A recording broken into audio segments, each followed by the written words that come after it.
Massive blow for President Ramaphosa as Phala impeachment roars back after Concord ruling.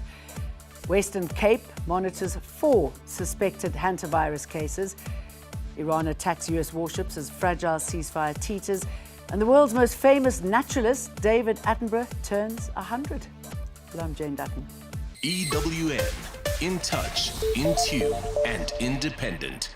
Cyril Ramaphosa is heading back into the Phala storm.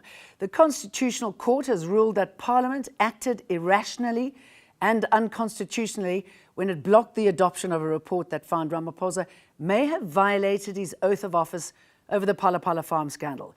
That means Parliament must now revive the impeachment process. The Section 89 panel report, released in 2022, found there may have been a case for Ramaphosa to answer over the burglary at his farm and the handling of more than $500,000 in stolen cash. But the ANC used its majority in Parliament to shut the process down. Now the country's highest court has set that vote aside. It is declared that the vote of the National Assembly taken on 13 December 2022, declining to refer the report of the independent panel to an impeachment committee as envisaged in the NA rules, is inconsistent with the Constitution, invalid, and it is set aside. 7. The report of the independent panel is referred to the impeachment committee established in terms of the NA rules. The DA says it will not shield anyone from accountability. We will be guided by the facts and by the evidence placed before the committee and by our constitutional duty to the rule of law. We will not prejudge the outcome, but nor will we allow any person, no matter how high their office, to be placed above accountability.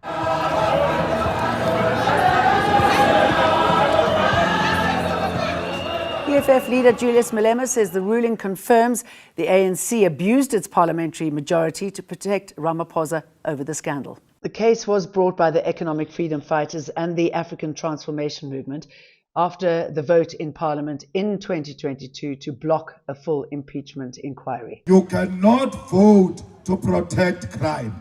You cannot vote to protect corruption, because every vote must be accompanied by rationality.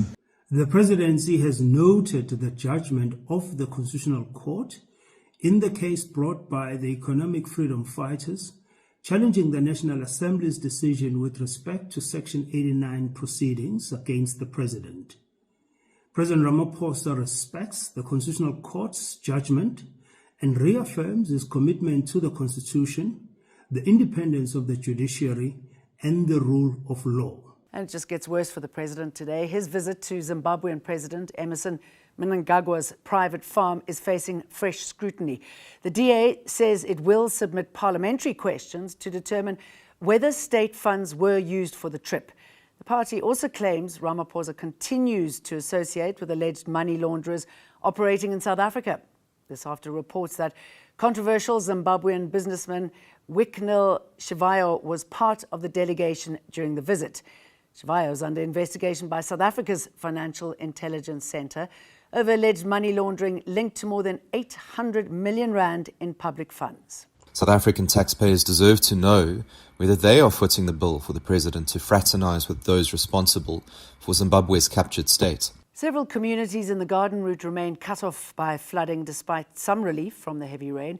George, Beteau and Kanaland are among the hardest hit.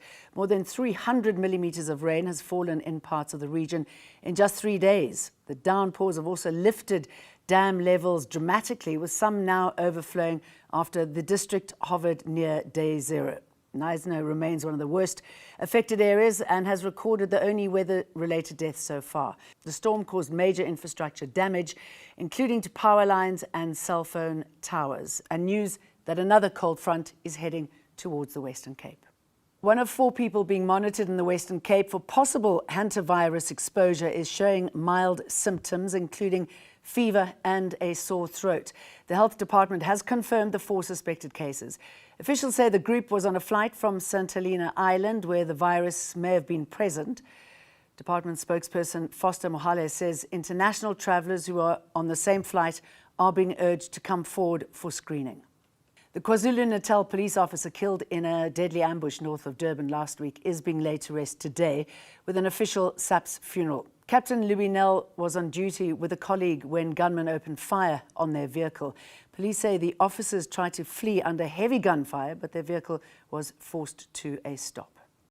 For me, on my side, having won the badge, having gone through the trouble that Captain Nell has gone through, I understand the pain and the anger that the members, especially the members of Special Task Force, will have at this day.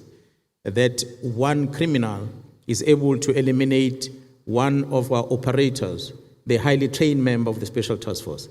Could the ceasefire between Iran and the United States unravel? Iran launched missiles, drones and small boats at 3 American destroyers in the Strait of Hormuz. The US says none of the ships were hit and American forces struck Iranian military targets in response.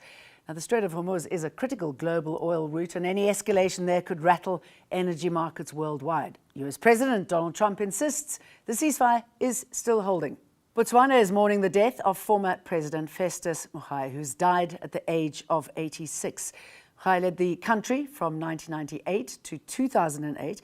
He's widely respected for his economic leadership and his strong response to Botswana's HIV/AIDS crisis, and helped build Botswana's reputation as one of Africa's most stable democracies. And David Attenborough's turned 100 years old. The legendary naturalist says he's deeply moved by the flood of tributes from around the world as he reaches the milestone today. Attenborough's extraordinary career has shaped generations of thinking around conservation, climate change, and the end of the planet. And happy birthday to you, David Attenborough, and have a good weekend. EWN, in touch, in tune, and independent.